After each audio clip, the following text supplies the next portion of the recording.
Today it will be sunny with a UV rating of 8. There are no bathing quality warnings. Full bay lifeguards out.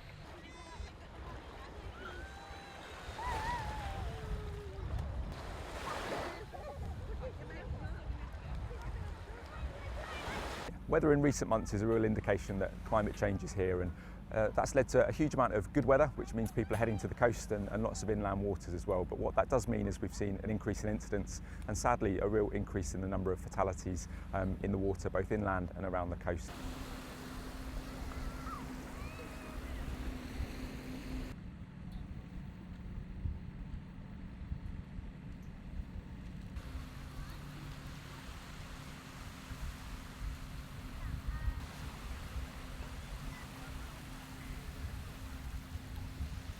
So extreme heat, particularly early on in the spring and the summer, encourages people to head to the water when the open water is still extremely cold. So open water takes a good few months to warm up, and so when you get these early season heat waves in April, May and June, water temperatures are still dangerously cold.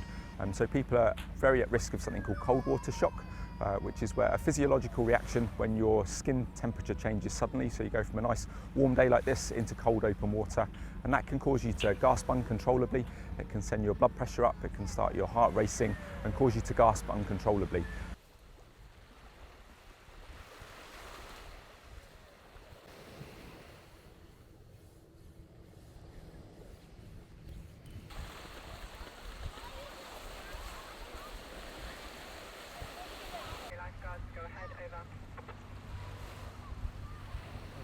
So we use red and yellow flags to signal the safest place for people to swim and use bodyboards, and that's the area of the water that lifeguards are always watching. So if you see red and yellow flags, that's the place to head to.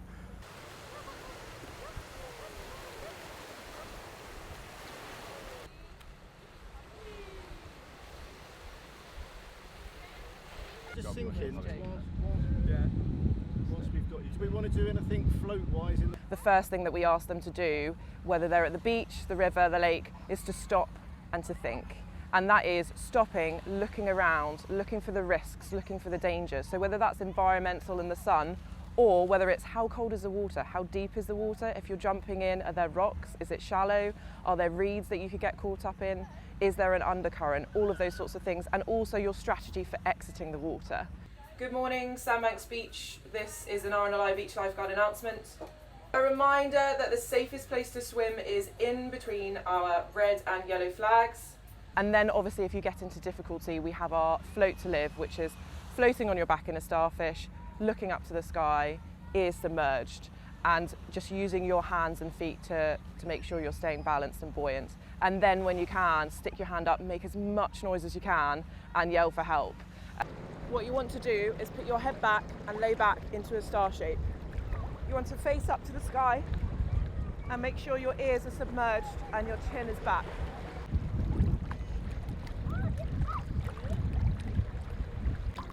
Once you have calmed your breathing down, you can extend your hand into the air and yell for help, like this. Help! Help! Help! Help!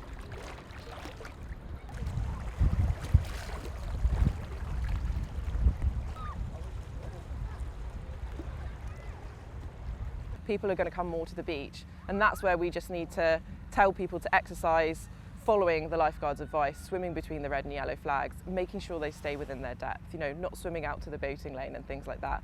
And also being careful with winds and things like inflatables. If there's an offshore wind, don't go on your inflatable, because everyone loves to go on an inflatable, a rubber ring or a lilo or a swan or a duck, whatever it may be. But yeah, just using your awareness, looking for those risks, and going to a lifeguarded beach if they do decide to do a little staycation at the beach.